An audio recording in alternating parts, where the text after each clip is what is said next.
he is, our complainant. Wins this and he'll be on for a few grand, won't he? If he loses, he'll have to pay costs. At least it won't cost him his career. Don't take it personally. It's not you that's being sued, it's the Met. Yeah, and it's us who has to sit in court and listen to him tell lies. And it's all part of the job these days.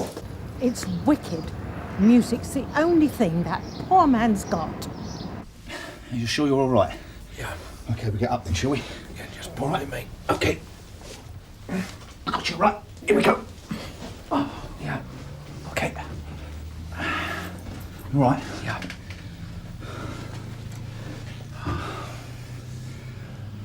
Did they take anything? My synth. A bloke in a crash helmet came in through the back door. Hit me with something. Do you know what else he was wearing? Green top, white crash helmet. That's all I remember.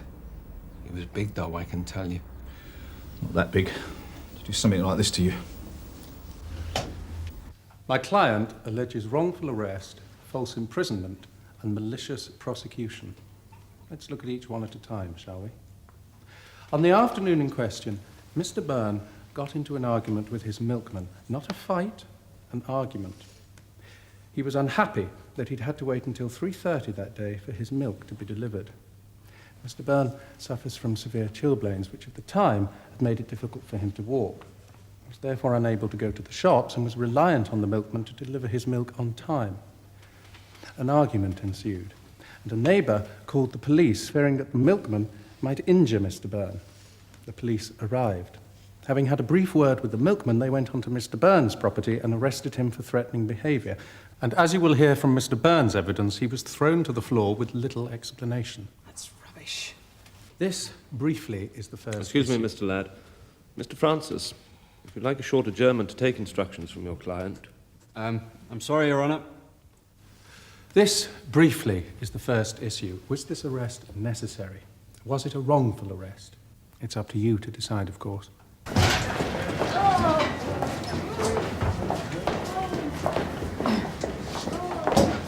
Mr. Ross? Yes? PC Quinnan, WPC Ackland, burglary team, Sun Hill. I'm the one that called. All right. Well, we got the description as a white crash helmet and a green T-shirt. Is there anything else you can remember? Any stickers on the crash helmet or anything?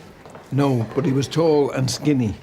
I can't say how tall because of his crash helmet, but he was just tall and skinny. Can you tell me what colour green the T-shirt was? What type of green? Oh, I don't know. I'd say Irish green. What about those in the squats, the tinkers? Did you see one of them? I was on the street, but if it had been one of them, they'd have gone round the other way, used the back alley. And did the police witness your argument with the milkman? No. Did they speak to you to find out what had happened? No. They didn't try to ascertain what happened? No. He said, "You've been causing the milkman hassle." I said, "No." She said I was threatening the milkman. I said that was cobblers. Cobblers, Mr. Byrne? Rubbish, Your Honour. So what happened after that? I know my rights. They were on my doorstep. I didn't like their attitude, so I told them to get off my property. And did they? No, the woman said I couldn't tell them what to do. How did you respond? I didn't want them coming in. I think her foot was in the door, maybe, because when I tried to close the door, I couldn't. And then, boom, she suddenly lost it. Gave me a shoulder barge and the PC must have joined in. They were in the house. I was thrown to the ground and handcuffed. This was in my own home. I hadn't done nothing. Mrs. Cooper was right. There's an alley round the back there. There's no one in though. What are these people anyway? They're disliked, that's all. None of the neighbours saw anything in the street. So whoever it was must have used the alley. Yeah, what is it? Oh, hello. PC Quinnan, Sun Hill. I'm investigating a burglary. You'll have to give me more than that, mate. One of the disabled people up the road was burgled and beaten up this morning. Well, just ask me what you want to know. Which one of you lot rides a motorbike? Why? Well, I want to know what colour crash helmets you'll wear. Oh, I don't know. And what's that got to do with it? You're not being very helpful, are you? I'm talking to you, aren't I? And what did you tell the WPC? Well, I said that that Mr. Byrne was a nutter, and to keep hold of him while I finished my round. A nutter? Well, a psychopath. What else do you call a man who does his marbles when the milk's not on time? And did you see the police officers talk to Mr. Byrne? Trying to talk to him, yeah. But he was getting worked up, like he does. And, well, it was a bit childish, but I put a little V sign up to him. And he went ape. Well, the WPC had to hold him back. How did you do that? Well, sort of like that. And did the police officers react to you making the V sign? Well, I doubt it. Byrne went mental at them. And did you hear or see the police officers make the arrest? Well, to be honest, they were being really fair to him. It seemed like they were trying not to arrest him. He's the sort of bloke you lose your temper with. Did you see them make the arrest? I saw him pushing the WPC, but I was getting on with my job. I was late already. I didn't see them go into the house. So the last thing you saw was Mr. Byrne being abusive? Yeah. Wait there, will you?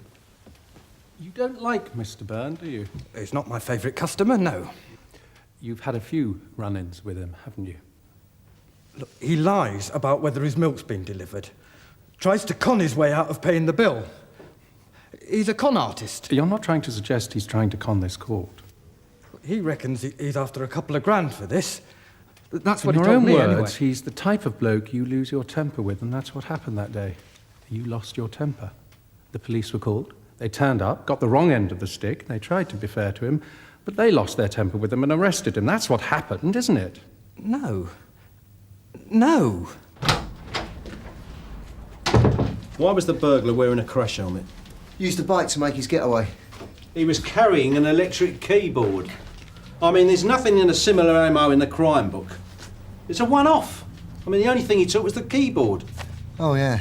Yeah, he knew what he was after. It could be that he was hiding his face so he wouldn't be recognised. It could be that he was local. What, one of them paddies? Yeah, that would be a bit convenient, wouldn't it? Yeah, or we can bin it. I mean, we haven't got any leads and Socko's not going to come up with anything. But there are two families live in that squat. There's the Kavanaghs and the Ryans. Now, Mark Kavanagh we've met, and then there are the Ryan boys. This one, Kevin, he's got form. Separate counts of burglary and assault. Only needs a count of aggravated and he'd have the complete set. Wouldn't he? There's a piano in here. Yeah? WPC Ackland and PC Quinn and Sun Hill. Yeah? We're looking for Kevin Ryan. He's not here. And who are you? James. Ryan. Whose room's that? My brother's. Do you know when he'll be back? He's at the tech. What's it about? Bit of a musician, is he? He's all right. Play keyboards? Yeah. Is that the tech in West Hill? Yeah. What's it about? We got something we might want to book him for. And what did the milkman say to you? He said that Mr. Byrne had refused to pay his milk bill and that he'd become angry because his milk was late. Did the milkman say he'd been threatened? He said that Mr. Byrne had gone mad. Gone nutty, were his exact words. And what else did he say? He asked us to keep an eye on Mr. Byrne while he finished his deliveries. What kind of impression had you been given of Mr. Byrne by the time you reached his doorstep? That he was a bit het up. But Mr. Byrne's milk had not been delivered on time. He had a right to be a bit het up, didn't he? Within limits. Do you not agree, officer, that his behaviour would anyway seem to be within reason? All I know is that when he came to the door, he was abusive. Yes, because instead of placating Mr. Byrne, you inflamed the situation, am I right? No, that's not the case, Your Honour. You angered him, didn't you? No. When he came to the door, he was in a rage. 5 minutes had elapsed since the argument, and he was still in a rage? Yes. Do you mean he wasn't polite? No. I mean that he was incandescent with rage. He was shouting at us, Your Honour, and at the milkman, using threatening behaviour. You were on his property, his doorstep, and you wouldn't leave, isn't that right? We stepped back onto the street. Mr. Byrne was standing up for his rights. Is he standing up for his rights now by bringing this matter to court? And he ordered you off his property, and the WPC told him, you can't tell me what to do, didn't she? No, that comment was never made. I suggest to you that he tried to close the door. The WPC put her foot in the way. He caught her foot in the door. She lost her temper and bundled him into his house and arrested him. That's how it happened, isn't it? No, that's not true, Your Honour. I put it to you that you were angry with the WPC because you knew she'd cocked up. She'd arrested the man in his own house for threatening behaviour, and that's against the law. Isn't that true, P.C. Garfield? But that's not what happened. You could have waited until Kevin had finished college. We're investigating an aggravated burglary. The victim is still in hospital. We don't want to delay our inquiries any more than we have to. It would just be helpful to eliminate him, that's all. There he is. Kevin! I'll come on the street! Stop, please!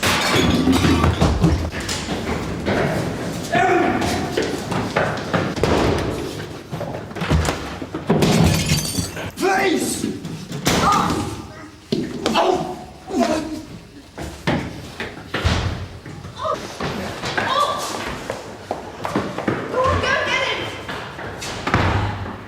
Yeah, all right. And I want to see If you whoever's just in take a charge. seat, I'll get you somebody. And be quick about it, will yous? Sir, I've got a woman that wants to make a complaint. I'm late for court already. She's complaining about an incident yesterday. She says that her son Kevin was assaulted by one of us and that he needed hospital treatment. It sounds like the bloke that gave Dave Quinnan a black eye. Before you knocked at his door, Mr. Byrne was in his house, minding his own business, wasn't he? He answered the door and became abusive. He became abusive? He pushed me, here, in the chest. No, you're moving on a bit, aren't you? In what way did he become abusive? He was shouting, Your Honour. What? Tell that little git he can go and sit on a milk bottle and spin on it. He was using industrial language. And swearing. No law against that, is there? Not since they repealed the Profane Oaths Act of 1745. If there were, we'd have to make a lot more arrests, Your Honour.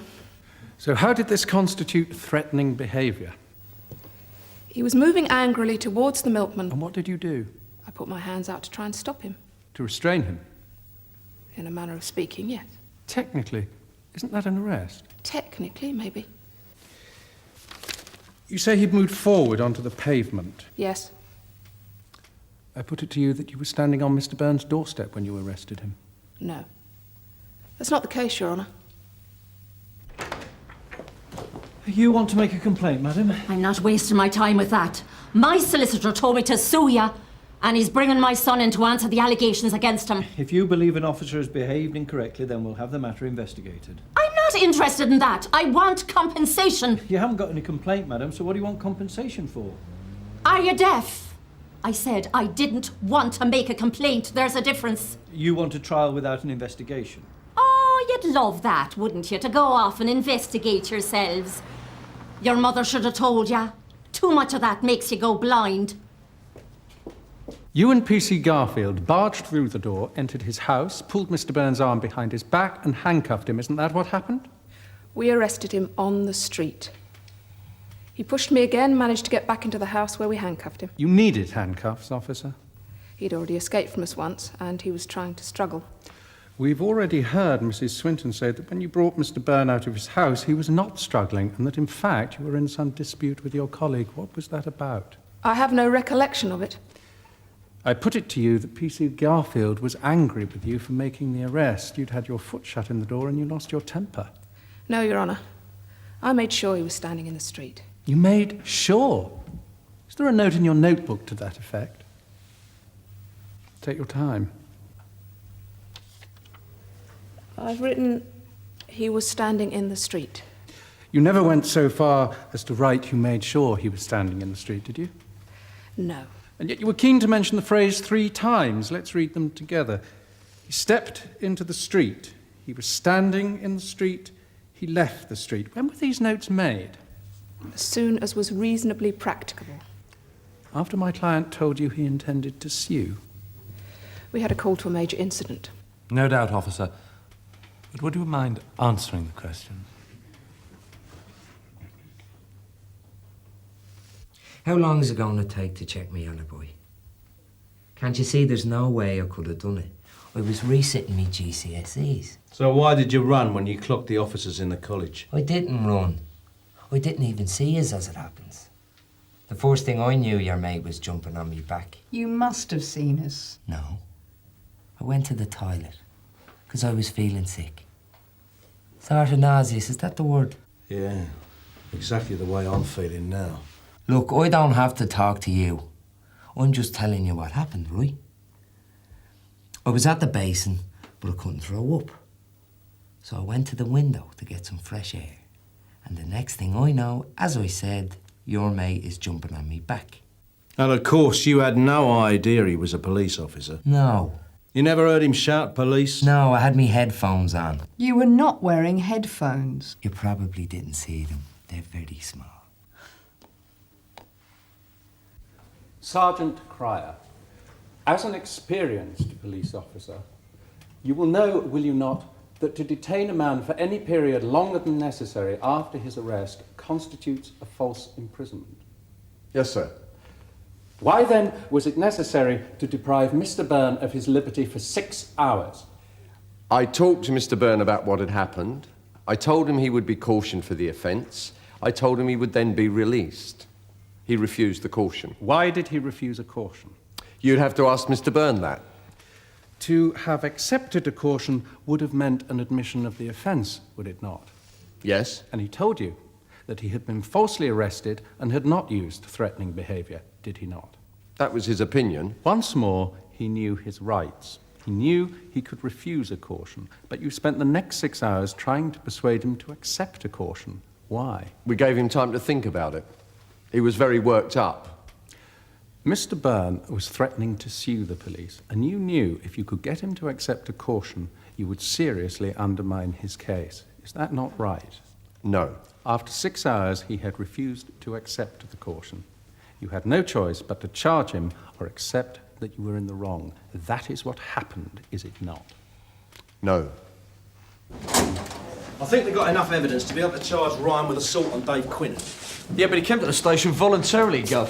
We should grant him police bail and release him. Look, Ryan's house is some kind of squat. It's not a safe address. All I need's a couple of hours to check his alibi. We'll ring the college, see if he sat the exam. They say he did, but it's an external examination. No, sorry. It's an external examination. I mean, I've asked them to check it out. They say they've got to contact some other site. We can hold him if you arrest him for the burglary. I'll be happier that way. Yeah, well, I haven't exactly got a lot of evidence, apart from the fact he might wear a crash helmet, and he might be able to pick out 3 blind mice with 1 finger on a piano. A little bit thin. And his solicitor's already aiming to sue us for assault. I don't want him adding wrongful arrest and false imprisonment. Cathy and George have already used our budget up on that. Mary? David Quinnan, Police Constable 340, attached to Sun Hill Police Station, Your Honour. I see that a member of the public has been helping you with your inquiries, Constable. PC Quinnan, what was your job on the day that Mr. Byrne was arrested? I was jailer for the day, looking after the prisoners. And what was Mr. Byrne's attitude to you? His attitude?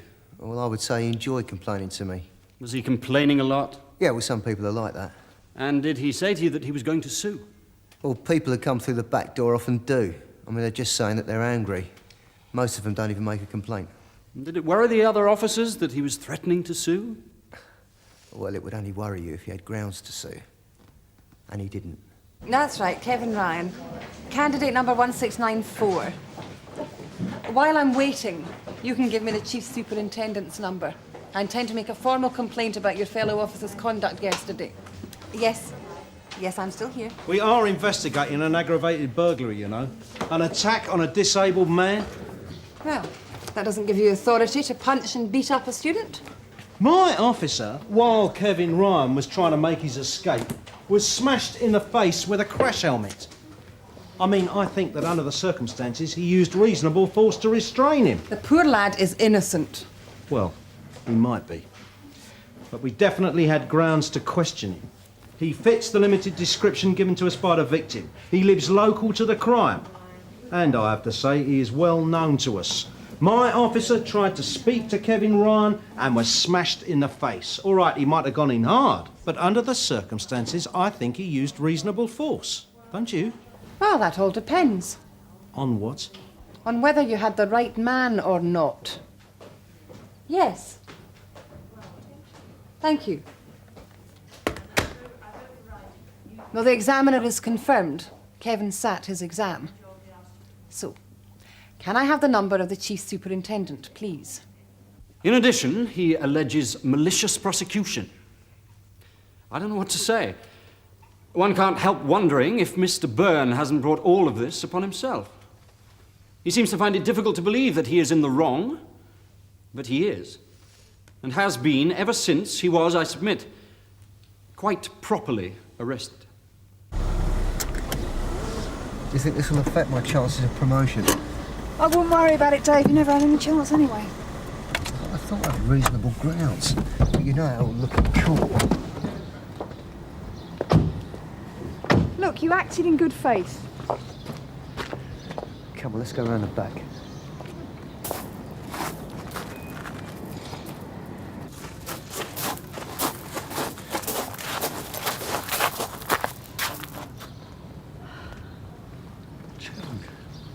Let's see if we can get a warrant. Was Mr. Byrne properly arrested? The law allows that a person may be arrested for threatening behaviour in a public place only. WPC Marshall knew she couldn't go onto Mr. Byrne's property. Mr. Byrne told her so at the time. You can't tell me what to do, she said. Can the police do what they like? Are they above the law? You can't do this. I'm going to sue you. That boy has never done anything. We've identified the shirt he was wearing. It was hanging on your washing line. That doesn't prove it was him. Who was it then? Or were you retaking your GCSEs as well? He doesn't have to. He's taking his A-levels, aren't you? Hey, that's me brother's. Oh, yeah? Is that why Colin Ross's name is written on the back of it? Right, let's hear your alibi. I'm going to call the solicitor.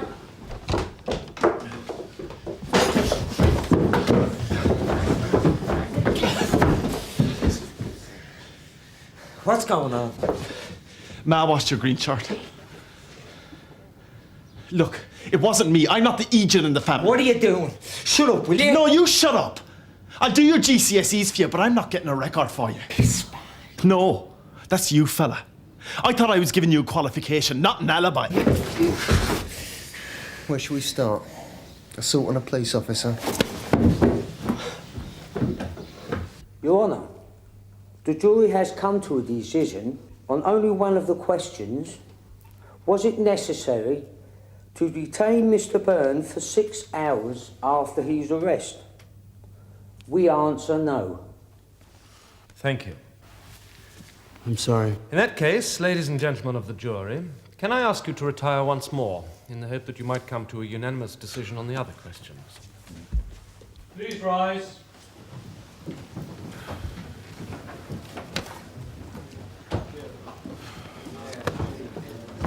They weren't watching the same trial, were they? Well, it's over now.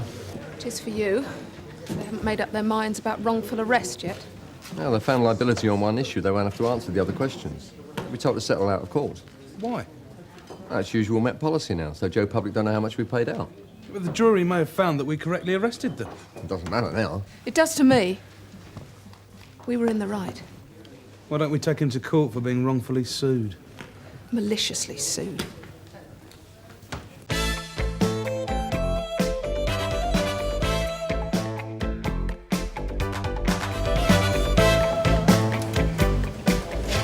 You didn't see anything?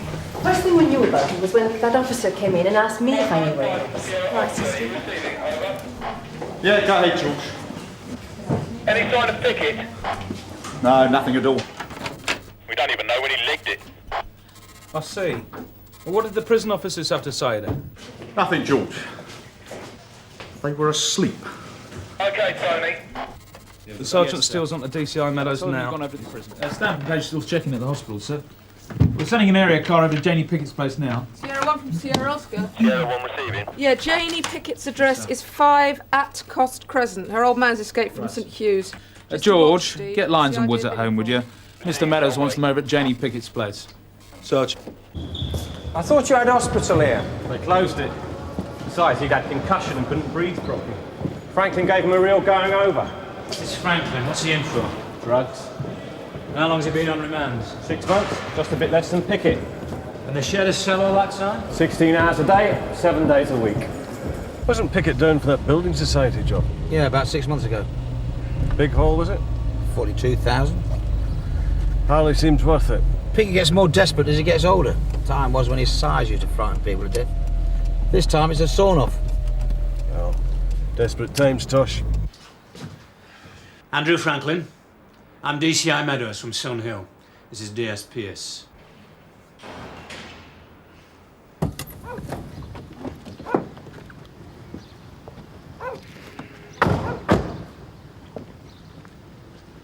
Steve? Nothing doing, Tosh. If you ask me, I reckon they're all vampires round here. They don't get up in the daytime. Yeah, thanks, Steve. You two can get off then.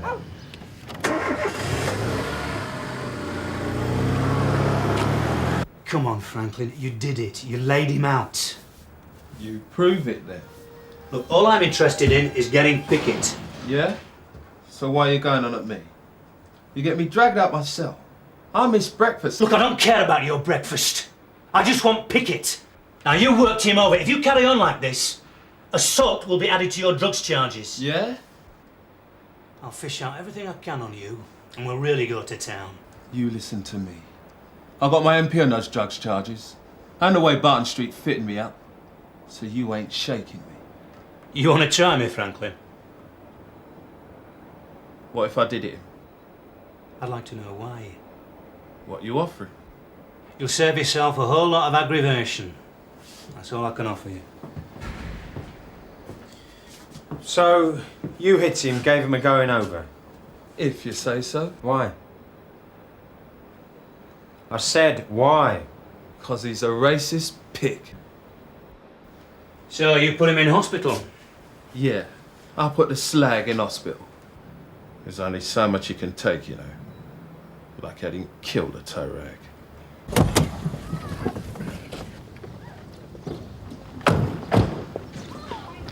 Did you get anything, Tosh? Nothing, Governor. Right, let's have a word with Janie. Give her place a spin. You take the back, Helen. Okay, Gov. Did you get him at the prison? Only that there's no love lost between Pickett and his cellmate.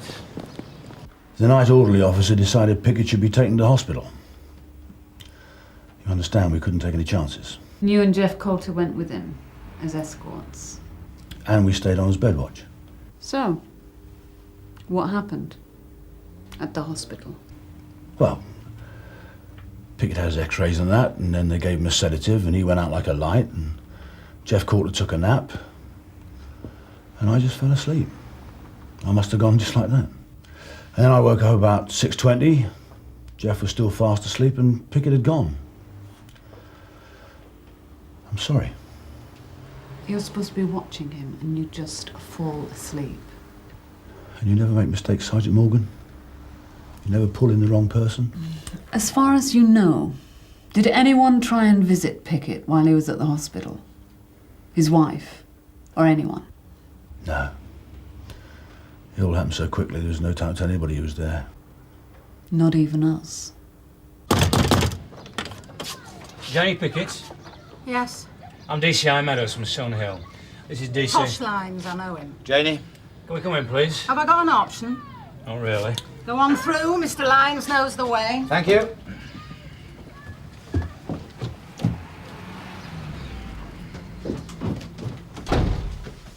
£8:45? Let's common it a bit. There's trials next week. It's a bit late looking for evidence. He's escaped. Escaped? From St Hugh's. Well, what's he doing in the flaming hospital? He was assaulted by one of the inmates. A few bruises, some cracked ribs and a cut eye. Yeah, but we know he's all right because he's legged it from the hospital. Should we take a seat? Well, what are they doing then? Well, they have to look round to make sure he's not here. I'm sure you'll understand. Well, of course he's not here. Well, you won't mind him looking round him, will you? Shall we have a chat? So where were you last night? Here, And what were you doing? writing an essay. Oi, oi. What's that? Right. There, look. Last night's date. Do you want to check the text? No. What about the early hours, between 5 and 7? Here, asleep. Knackered after typing all that lot. When was the last time you visited Arnie? 3 weeks ago. I thought a man's got visits every day. Yeah, well, me and Arnie are old hands at this. We don't have to see each other every day. But you had to get your essays ready. Right. So? I was going away to a seminar, Would you open it, please? if you insist.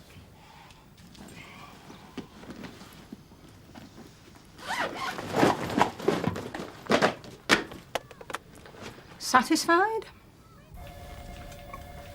I fell asleep. End of story. Well, we all make mistakes, Jeff.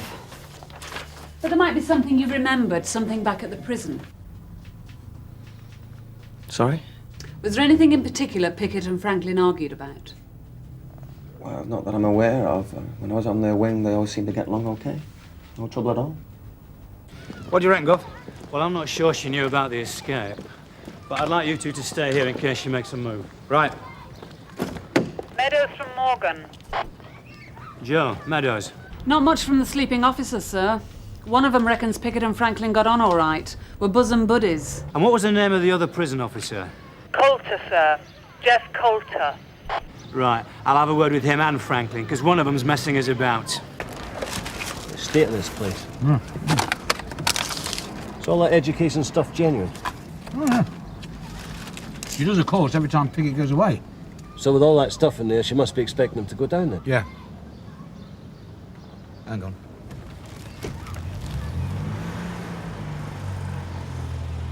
Here we go.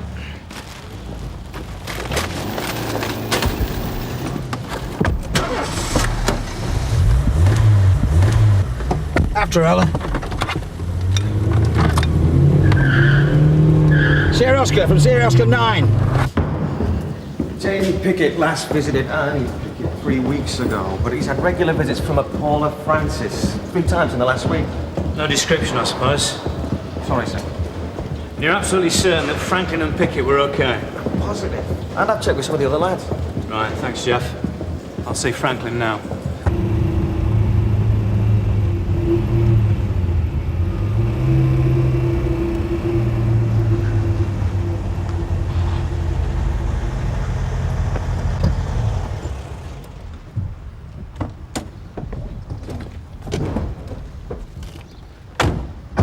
Sierra Oscar from Sierra Oscar 9. Go ahead, Sierra Oscar 9. We're at Anderson Court Flats, Halpin Street. Jenny Pickett's left her car. We're following on foot. I told you I smacked him, and I told you why. Do you think you're the only person we've talked to? We've spoken to some of the officers here, officers who've worked this wing. Same screws that bang went with that slag Pickett. Well, those same screws say that you and Pickett got on all right. You played pool together. They say you never argued about anything. Yeah, they say. Well, why would they lie? They're in uniform, aren't they? Okay. Then let's say you did argue, but it wasn't a race thing, was it? Do you know a woman called Paula Francis? I ain't saying nothing. Pickett got you to thump him, didn't he? Because he wanted to get out of here before his trial. You're saying that, not me. Why did you help Pickett, eh? What was it? Drugs? Money? Or did you just want to get one over on us? And this Paula Francis, where does she fit into all this? You've spent long enough in here. Now get out, before they think I'm a grass. Oi, what sort of banging about? Does Paula Francis live there? Who's she talking to? Doesn't look very happy, whoever it is. Look, Alan, you better get up there. Find out what she's been up to. I'll follow her. Hey, Lines, are you following me? Janie, I wasn't. Why the hell can't you just leave me alone? I've told you I don't know about the escape. You search the place, and when I go out, I get half a Sun Hill following me down the road. Where were you going?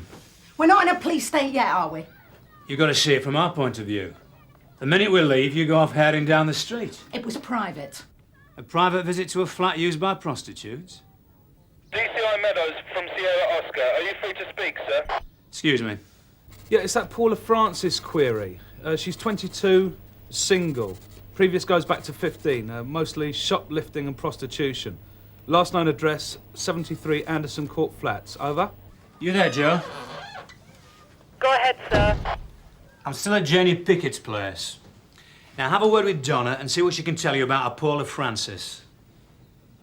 And then have a word with the other prison officer, Ricks, and see what he can tell you about her. Right, sir. Here. Thank you very much. So why were you at Paula Francis's flat? She's nothing. Well, while you were doing your essay, she was visiting Arnie. 3 times last week. Little slut. Tell me, Jenny. Some skinny little tart who got her hooks into Arnie. I know what they say about me and Arnie. But he's always had his little flings. His way of life makes him with that type of person. But he always came back to me. And Paula Francis? Came on the scene about 8 months ago. Nothing special. Young. Good in bed. Oh, yeah. He used to tell me all about them. None of them ever lasted. But Paula, she really got her hooks into him. So you went round to her place? To have it out with her, and him if he was there. Why bother, Jenny? Because I can't stop thinking about them together. After everything I've done for him. Courts, prisons all over the country. After all that, he breaks out to be with her. Mrs. Ricks? Yes? I'm Detective Sergeant Morgan. This is WPC Croft from Sun Hill. Yes. Is Mr. Ricks at home? No. Are you expecting him back? Yes, it's his afternoon off. I'm expecting him back soon. May we come in then, Mrs. Ricks? Yes.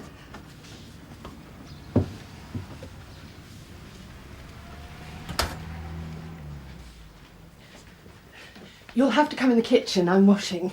That's okay.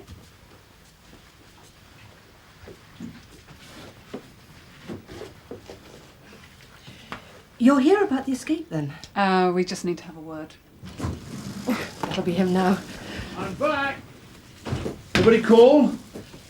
Mr. Ricks? Ah, so you've called him then? Not yet. We need to ask you a few more questions, if you don't mind. Shall we go in the lounge? There's more room. And what's wrong with him here? Oh, excuse me.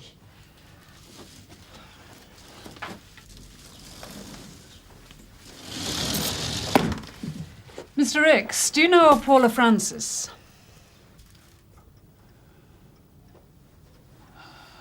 Paula Francis. She visited Arnie Pickett at the prison. No, I've never, She visited him regularly.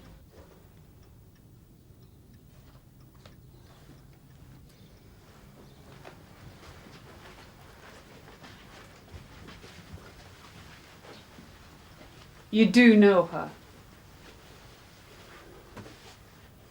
Mr. Ricks? Will you please keep your voice down?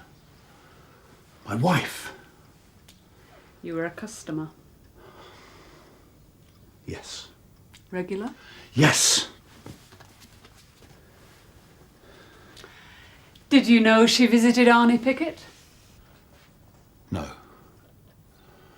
No, I didn't. Where did she take you? A room. She had a room. At Anderson Court? No. Where then? Larkway Street. Number? 67. Mr. Ricks, you do realise that we will check this out and that you will be required to make a further statement. Meadows from Morgan. It's Paula Francis. Ricks was a customer of hers. He says she has a place at 67 Larkway Street. Okay, Joe, we'll get down there. You two keep an eye on him. DCI Meadows, Sun Hill. Joe Craig, This is DC Lyons, DC Woods. how can I help you? I believe Paula Francis has a flat here. Ah, no. She brings her clients here. Yes, she does. But it isn't a flat. She rents a room by the hour. You better come in, I'll get your key.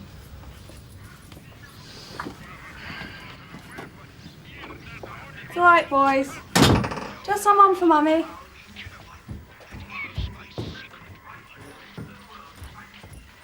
Top floor, first door on the right.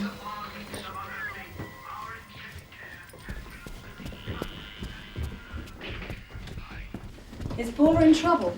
You could say that. Where is she? I can't say. Sorry, I don't know. She rang this morning about 5. Said she had a friend she wanted to bring in. I told her it was outside the hours, but she said she'd pay extra. Outside the hours? And Paula and the other girls only come here between certain hours. It's an agreement on all sides. Go on. Well, Paula and this big chap arrived sometime just before 6. He looked as if he'd been in a fight. You know, face all swollen. Go.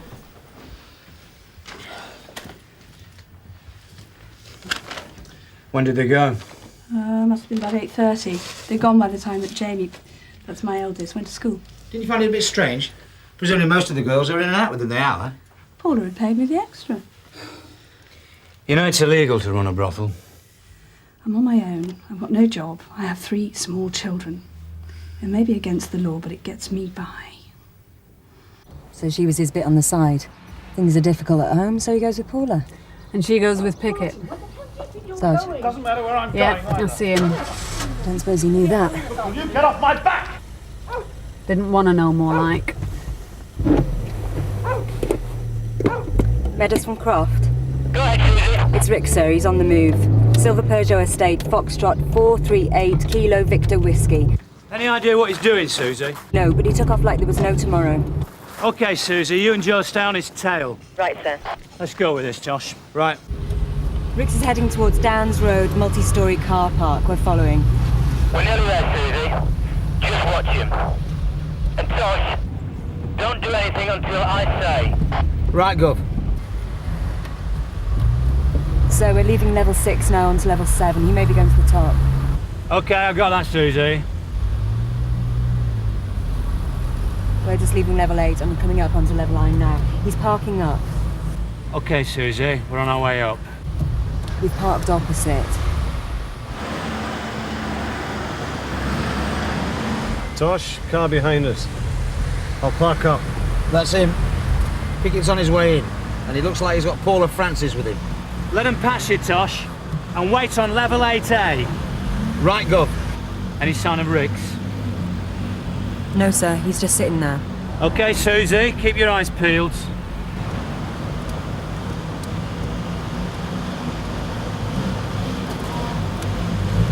We're in position.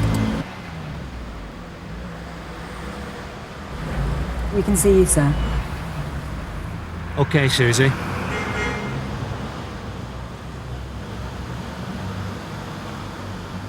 There's a red Volkswagen Polo parking next to Rick's.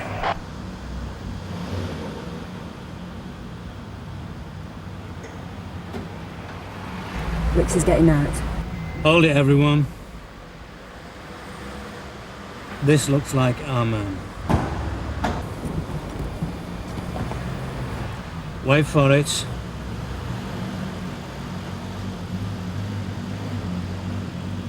Go, go, go! It's a bill! You slag, Rick! All right. I'll get it out! Go on, Arnie! Stand up! Go on! Shut up!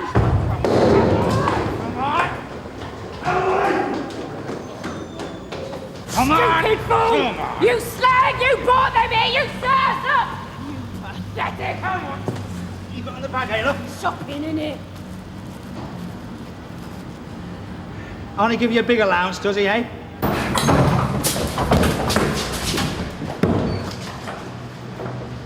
Come on, eh? It's over, Arnie. It's finished. We got Paula, we got the money. You screwed up with Janie, you've got nowhere else to go.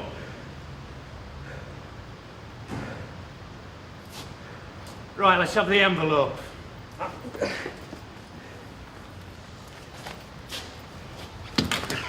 Take it easy, lads.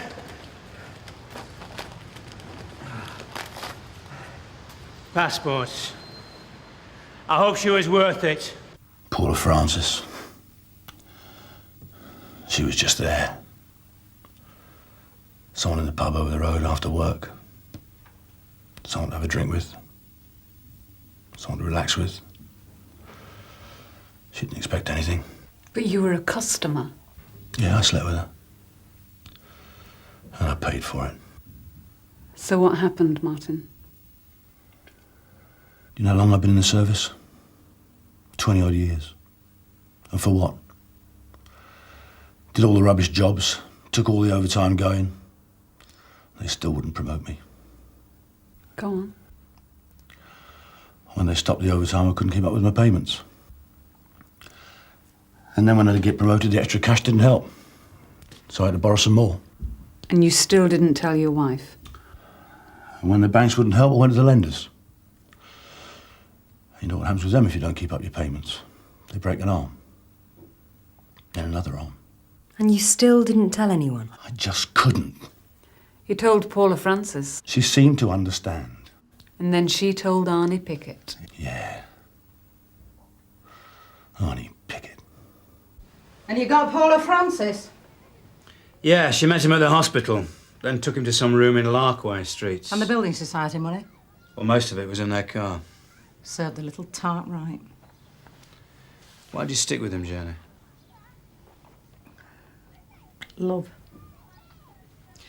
And deep down, I thought he loved me. He always came back, you see. And I thought he'd change as he got older. But he just seemed to get more anxious, more desperate, as if he had to prove himself. I mean, that poor girl he hit. But he was never like that with me. That's why I thought there was a chance. That's why I always stood by him. Then along came Paula Francis. Little money grabber. What can she do for him? So what are you going to do now, Jenny? Go somewhere.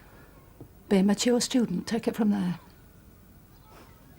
Probably all I've ever wanted to do. It was simple. All I had to do was open to escape. Collect a couple of passports from some bloke. Pick it to pay off the debts and call off the heavies. But you must have realised you'd been set up. It was the only thing I could do. You must see that. You could have said no.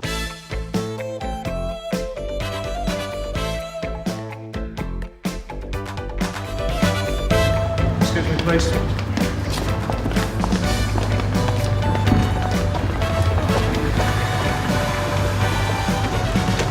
So, what do you want?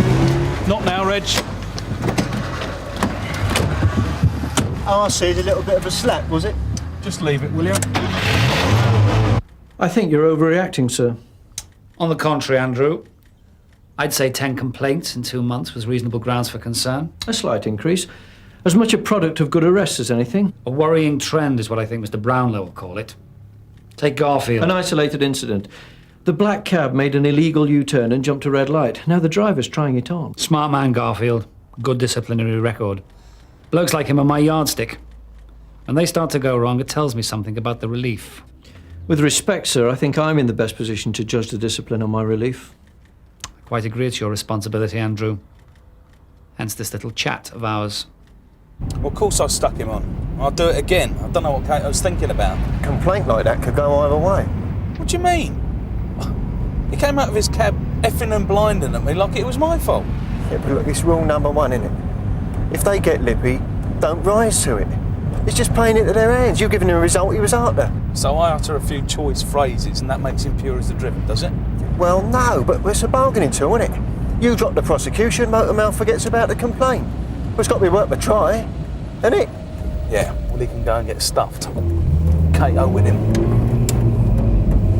Sierra 1 from Sierra Oscar, receiving over. Receiving. Yeah, June, 8 Elverton Road. Got suspects on the premises. That's 8 Elverton Road. Informant a Mr. Richards. Message received.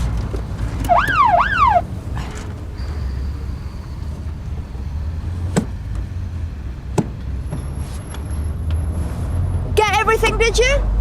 She said to come back later for me vouchers. Oh, well, that'd be nice for you. We got a suspect on 8 Elverton Road.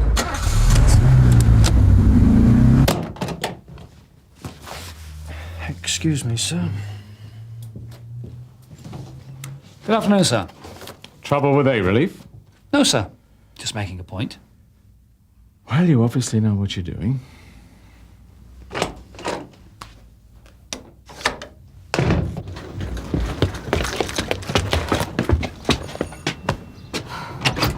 Mr. Richards. You took your time, didn't you? This way. Thank you. I came home in the lunch break, I stuck my head around the door, and there he was. So I just got out as quickly as I could. Yeah, he might have killed me. Yeah, well, he's gone now. Can you remember what he looked like, what he was wearing? I'm hardly likely to forget, am I? Was a big fellow, good physique. You couldn't see his face. He was wearing a black crash helmet, and his jacket was black too. It was leather, I think. Blue jeans. Oh, and he had a green and purple rucksack with him. Yeah. Hey, lucky I had the bat phone handy. I rather hoped you might catch him with the swag. Looks like I might have made it over to Lancia Gardens. Yeah. How long ago was this? What? Oh, well, I don't know, 5 minutes. Oh, well, he can't have got far then. Sierra 1 from Sierra Oscar receiving over. Yeah, that's it. Call HQ. Flood the area? Go ahead, June. Excuse me. It's Sierra Oscar at Mate 5. Sierra Oscar, go ahead. It shows assisting, Kathy. We're about 1 minute from Lancia Gardens, aren't we? Received, Reg. Comics. Children's comics. Graphic novels. So you're a collector then, are you? Brilliant piece of deduction, officer. Now tell me how I'm going to replace what's missing. All right, Mr. Richards, we're only trying to help. Well, shouldn't you be looking for clues or something? I mean, if you'd been a bit quicker off the mark when I called, then Hold there on. would... What's this? Silver Surfer. I remember that from when I was a kid. All right, that's enough. Would you kindly put those back where you found them, please? What's your name? Hello. Black crash helmet, green and purple rucksack, that's him. Sierra Oscar from 8-5, suspect turning left into Dunford Close. Dead end, mate. You've blown it.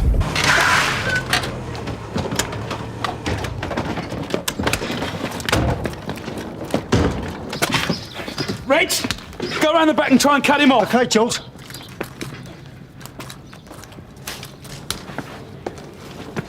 Right!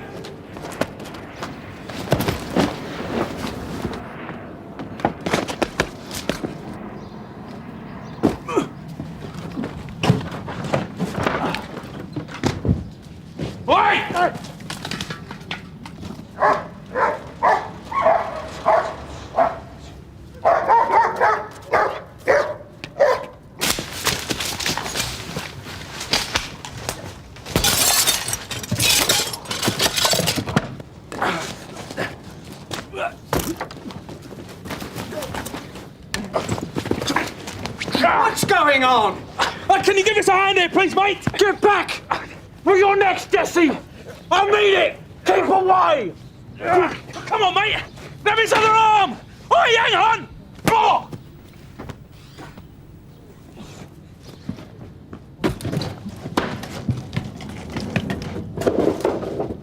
7-1, Sierra Oscar. Suspect has escaped over the gardens back towards Wardle Road. I'm with George. He's slightly injured. Stand by. What, you missed him? That's the way it goes, isn't it? You all right? How many fingers am I holding up? You sure you're all right? Yeah. Yeah, we'll be in a minute. I've just got to see a man about a dog. Yeah, Sierra Oscar, 171. George is OK now. Received. Afternoon, Mr. Jessup. Yeah, well, I'd just like to thank you for that very touching display of public support, Mr. Jessup. I beg your pardon. Did you know that it was an offence, sir? An offence? Failing to come to the assistance of a police officer. What? Come on, George. You've already had one knock today. Why can't you all leave me alone? I don't know. I just don't see it, did I? You want to watch that? Yeah, I'll watch it all right. Hang about. I want to check something. Sierra Oscar, 171. Go ahead, Reg. Impressive collection, Mr. Richards. You're not dealing with anoraks here, you know. So, what do you think the chances are? Between you and me, no more than fair. Have to see what forensic we can get. Even that's useless without a suspect. But what about the description? Would you recognise them again in an ID parade? 8 men all wearing black leather jackets and helmets? Marvellous. You're lucky he don't do you for harassment. What were you saying about bargaining tools? Maybe I'll do him for not lifting a finger. You'd be laughed at the canteen. How'd it go, George? Any good? Well, at least he was on his toes. I've got a bit more of a description for you, though. He's IC1, early 20s, about 5'10", 12 stone and strong with it. He enjoyed the bundle. I know the type. Likes his reading with lots of pictures. Come again, son. Comics, Reg. About 3 grand's worth. That's what's missing from here. Nothing else from me. No, apart from the bike. What bike? Oh, we found this black motorcycle conveniently parked nearby. Keeper one Roy Kilby, currently residing on the Cockcroft estate. You say Kilby? Yeah, well, you know him, do you? Yeah, well enough. Before you go, Sarge, I think you should have a word with the witness. His name's Jessup. I think he recognised the suspect. What makes you say that? I don't know, it's just a feeling. Fact is, I think the suspect recognised him. Ah, Bob, have you seen Inspector Munro? No, he's left the station. Why, is there a problem? Yeah, a bloke on the phone wants to speak to the officer in charge. He's not very happy. It's all right, Ray. I'll take this one.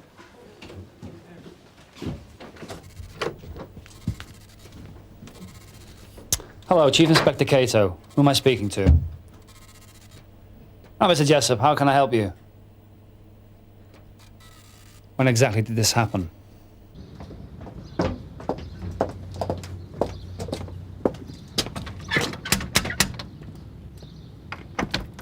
Mr. Jessup, DS Gregg, WPC Croft, Sunhill. That was quick. I've only just got off the phone. Sorry? Your officer, the surly blonde chap, isn't that? Actually, sir, we're investigating a burglary. We'd just like to ask you a few questions about the incident you witnessed earlier. I see. You better come inside. Thank you.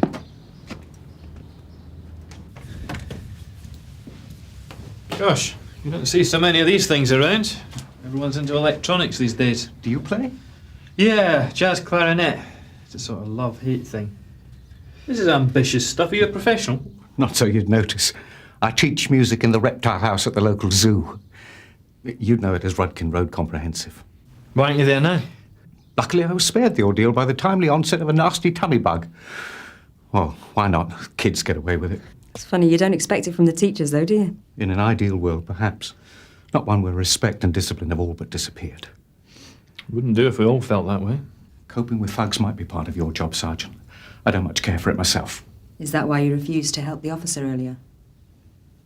How could I? It was over in seconds. So the officer was wrong. You didn't recognise the suspect. Recognise? He was wearing a crash helmet. And it was just mere coincidence that he called you Jessie. I've been called worse things in the classroom. I think you do know him, Mr. Jessup. I think you'd better go. You do realise that you could be taken to court if it's found you withheld information. Close the door on your way out.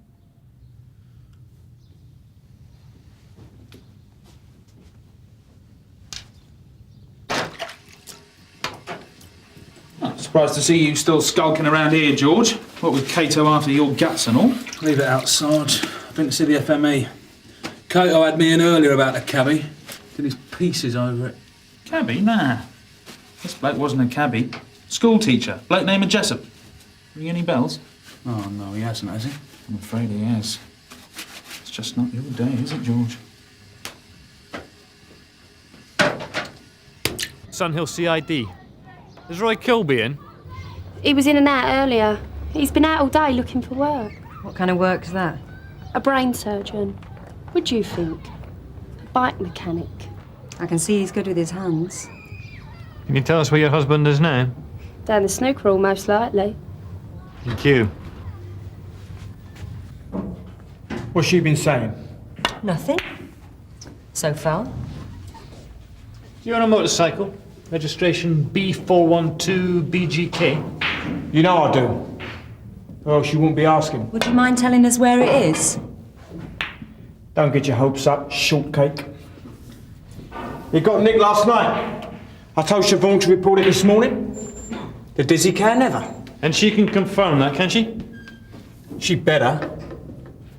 Look, are you going to arrest me, or are you just going to stand here and ask stupid questions? I wonder if you'll be this cocky when we get you in an ID parade. Do leave it out. You know you can't have a line-up without a witness. Didn't I mention the school teacher? Must have slipped my mind. What? Was he actually saying he saw me, or what? Because if he is, then he's a liar, all right? And where is he now? Why didn't he say it to me face? All right, calm down.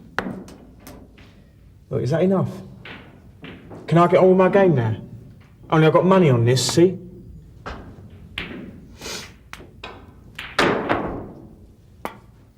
You wouldn't believe how much he says their work. Yeah, well, you want to check out your back numbers of the Beano, Reg. You could be worth a fortune. No, straight out, though. PC Garfield, a word.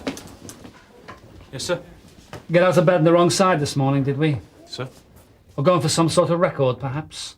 Is there something you'd like to discuss with me, sir? Complaints, Garfield. I've just had one very irate schoolteacher on the phone complaining about your threatening and abusive manner. If you've got some kind of problem, I suggest you get it sorted now. Yeah? So that's it, is it? Some punter has a pop and straight away you're down my throat. Better curb that temper, Garfield. You're not talking to Joe Public now. I don't have to take this. You stay where you are! I haven't finished with you yet. What the hell's going on? Just don't push your luck, son, or you could be looking for a new career. Yeah? Well, I wouldn't bet on that, sir. Could go either way. Are you off your head? I don't think so. Suppose I put in a grievance. Now, this is well out of order and you know it. And I've got a station full of witnesses here. What did you say? Thank you, sir, if you let me handle this. Go to Sergeant Crye's office and wait there. Sir. If I could have a quick word, sir. All right, well, I'll do. Is that what you're going to do then? Put in an official grievance? I don't know yet. Well, look, if you do, make sure you inform Rouse as soon as you see him. You make this stick without the transfer, Cato, out of there. Look, just get lost, will you? I'm trying to have a think here, all right? Reg! Thank you. Off you go.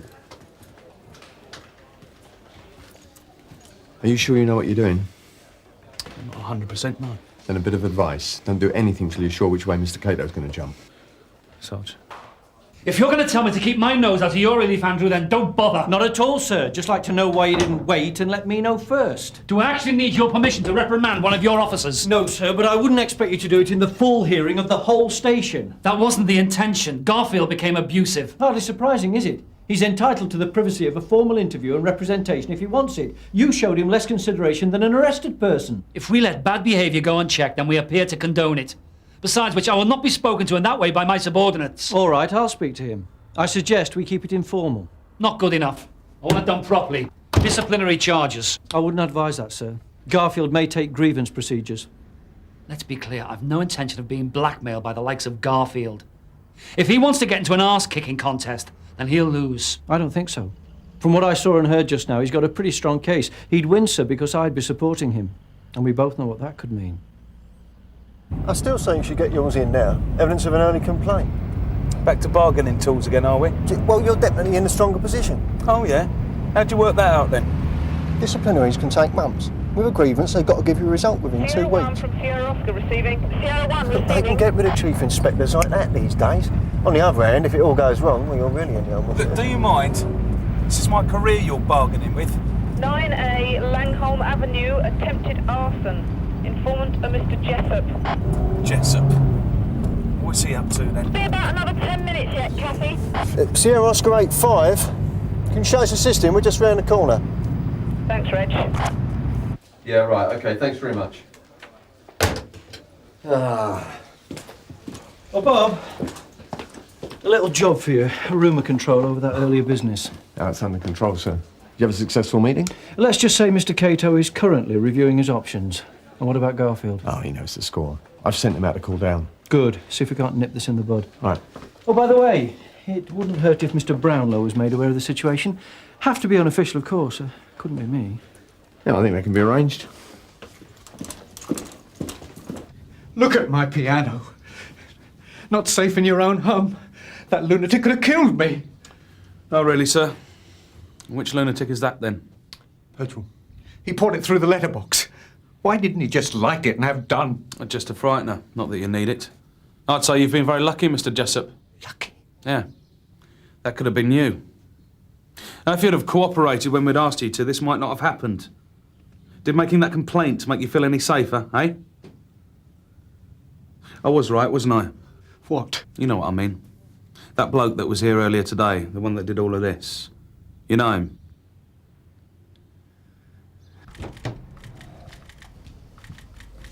Come in. Sorry, sir, I didn't realise you were busy. That's all right, Philip. Sergeant Crowe was just leaving. Nothing else, Bob? I don't think so, sir. No, thank you.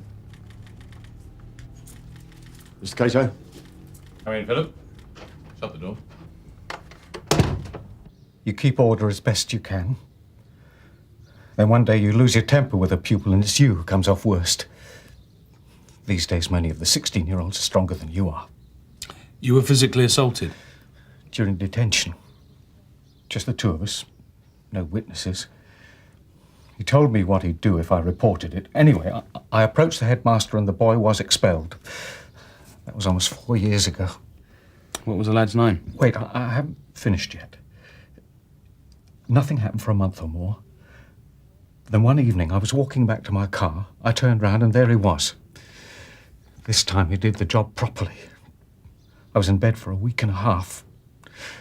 told the headmaster it was flu.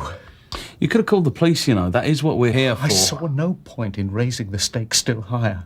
An arm? A leg? An eye? Where does it end? So you kept it to yourself? I was afraid, damn it! I was afraid. Yeah, well, I think I understand now, Mr. Jessup. But it does have to stop somewhere. It's up to you now.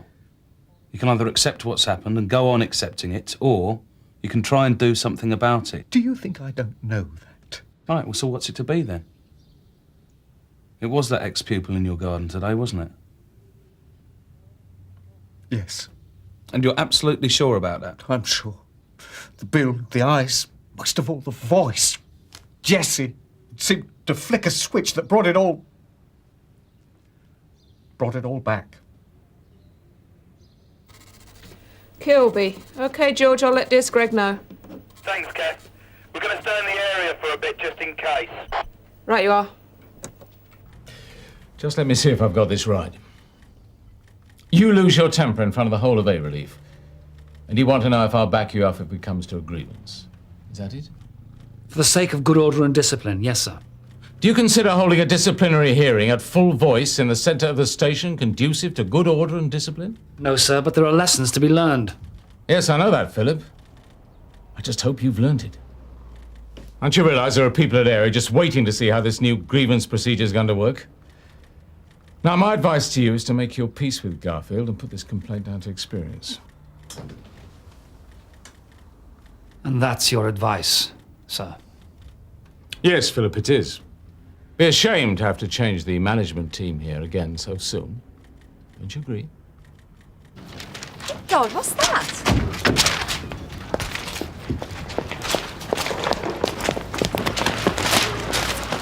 Richard's comics, Sarge. No, Suzi, graphic novels. Siobhan, what's going on? Oh, get lost!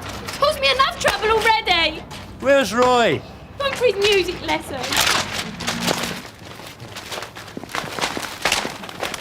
Yeah, 8-5 receiving. Be aware, George. DS Greg thinks Roy Kilby may be heading your way. Thanks, Kathy. Received and understood.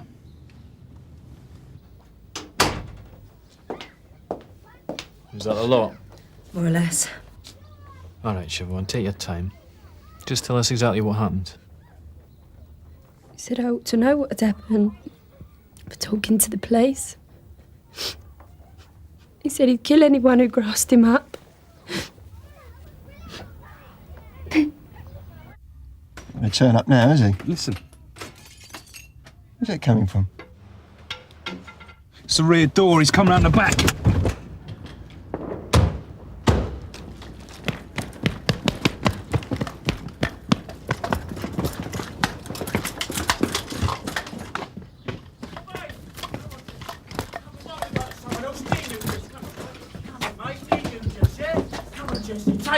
Take me, Jesse! It's your table! Come on, boy! Look the piano! I warned you, Jesse! And you're next! Put it down, Roy. Oh, what, you want someone on, dear? Put it down, you want someone on, Kilby. dear, eh?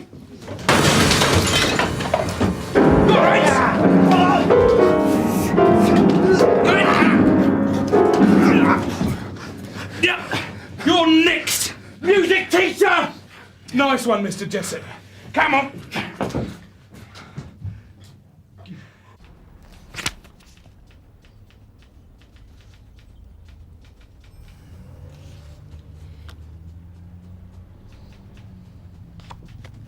£250. And there's Siobhan chucking it over the balcony like confetti. Poor cow. So, Suzi, have you got any Silver Surfer? Stephen, put that back. I'm trying to make a list here. Honestly, I'm surrounded by kids.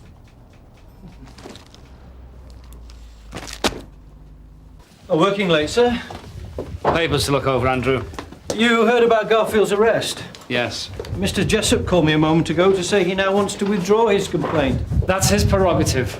He said he felt Garfield deserved some sort of commendation. I wondered what you thought. Let's get one thing straight. We don't give medals for doing what's expected of police officers.